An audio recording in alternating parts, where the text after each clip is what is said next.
normal standard 8x4 sheets, 9.5 foot thick, just standard outside wall. You'll see light side and a darker side. Right, the darker side, I want to show me the walls and on the ceilings. The lighter side, I want against. Okay? Take the notice of what it says on there, it may say attach it the other way. But I've been told to always have the darker side showing me. Obviously, I've got a 4-year apprenticeship in this game, so I've always been told to have the darker side showing me, because apparently the plaster attaches better this side, and that's supposedly supposed to be the painted side. But I shouldn't really make too much of a difference, but if I can please just have all the dark side to show me, so I'll make it. Yeah? Right.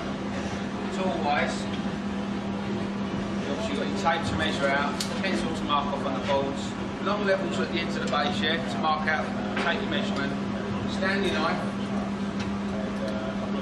hold it where your level is, make sure you keep it in a straight line, because that's got a tendency to wobble, boys. Just try and keep that in a straight line. All you've got to do is score it, turn it round, break it, and cut it off the other side, yeah? Pencil, cutting any little areas where the sterling knife won't give you a nice cut, cutting any little areas straight away off. It might take a little bit longer, but we'll give you a neat finish. Yeah? Insert form, brass, whatever you want to call it, is when you've got a board attached. It may be sticking a bit better on that, fold back. I want all these balls back flush to the woodwork. The nicer the boarding, the easier the plastering. I'm not saying it's easy anyway, but please just keep the balls as neat as possible so it makes the job a bit easier for you when you come to plaster. So that's what it's yours. That's it, yeah. When you've got, say, a bit of plaster attached a bit extra or hanging out a bit, it just basically just gets folded back to the woodwork, yeah? See what I mean by nice and flush? Obviously hammers, there. Right, we're using flat nails. Right, normally, if it's on a job or on site, you'd use drywall screws or screwdriver. But if you appreciate it, it has to get dismantled every week, so it saves a lot of us, so we'll just use flat nails. Yeah? Make sure you're marking off the joists, especially when you come onto the walls, make sure you mark off the joists on the walls, ceilings, on the floor, so you know where they are. You don't go around the outside now and let see where they are. Yeah? So make sure you mark them off all the times. Each nail, I'll make sure to keep it as neat as possible. I want the drove home as nice and neat as flush as possible. I don't want none of that. Yeah, if I see any nails that are hanging out, I want them back flush up. The reason being, when you come to plaster, your trail patches, it's going to cause all sorts of problems. Make sure you keep it nice and neat and flush as possible. And when you're putting up the nails, if I could have every one on each of the joist, every sort of 12 to 14 inches apart, on the walls as well. Yeah. Don't worry too much if you didn't catch all of that, as we will be providing a full commentary throughout the course. Firstly, let me begin by welcoming you to this remote learning plastering course.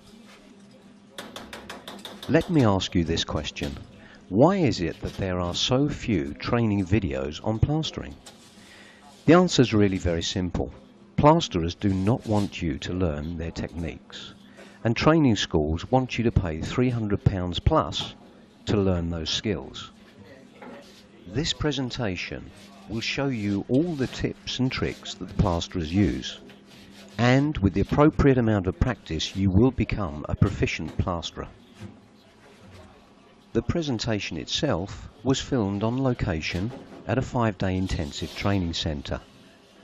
As a result of that, you will occasionally see people walking in front of the camera, and you will hear background noises from the other courses being presented. Regardless of that, all the information you need to become a successful plasterer is included in this presentation. Before you begin, one of the most important aspects of being a successful plasterer is having the right attitude and confidence to have a go. Don't be afraid of slapping it on, spreading it about, and generally having fun with the plaster. The more you enjoy working with it, the more you will want to master it quickly.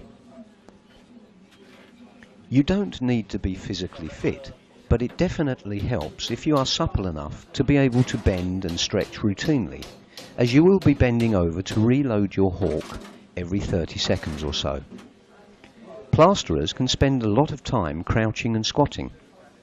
You may have seen some plasterers resorting to other methods for those out of reach areas, and some will even use a pair of stilts. I suggest you keep your feet firmly on the ground, however, and concentrate on technique before learning circus tricks. Let's now have a look at what you will need to begin. For the purpose of learning the technique to plaster, we're going to focus on plastering a wall made from gypsum, or plasterboard, sometimes referred to as drywall. This will give you a straight and flat surface to begin on.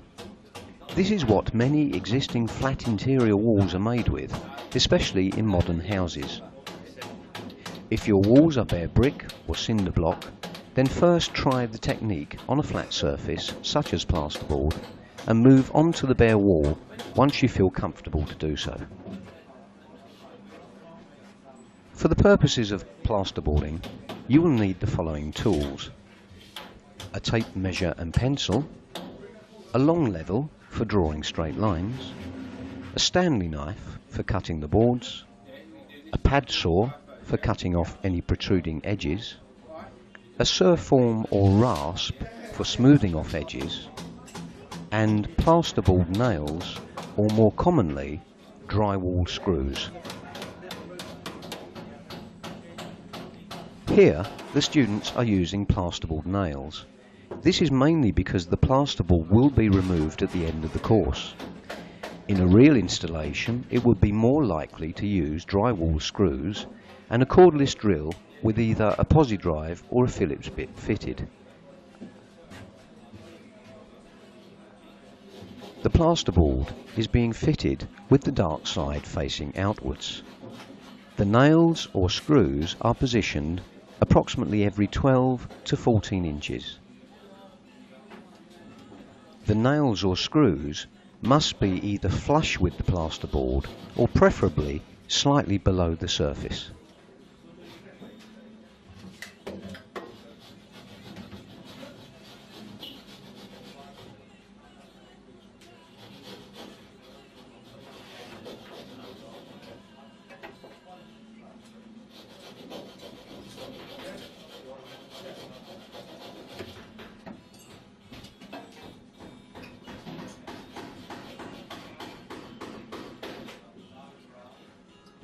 As you can see here, this student has measured the gap between two joists.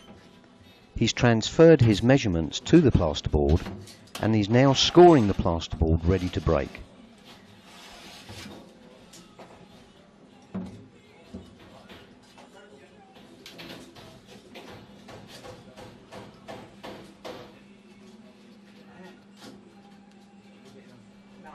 The old adage, measure twice, cut once, is usually a good formula to follow. However, if your plasterboard is slightly too big, you can use the rasp to trim it off.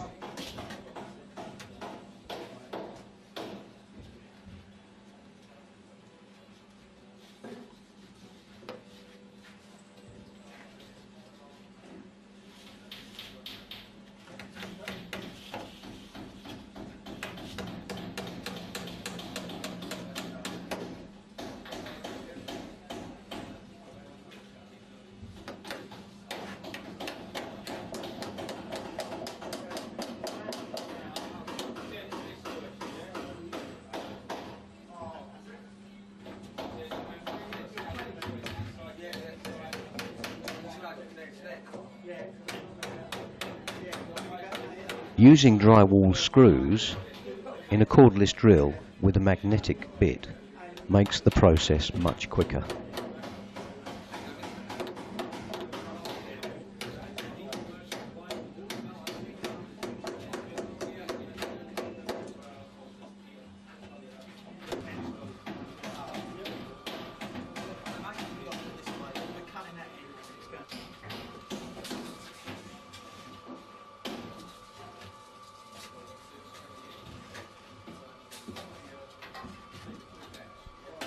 Once you have the general idea about plasterboarding, you may wish to fast forward to the next chapter. For the purposes of this course, we have included a fair amount of footage of the students practicing. This is really to show you some of the problems that they may encounter and how to overcome them.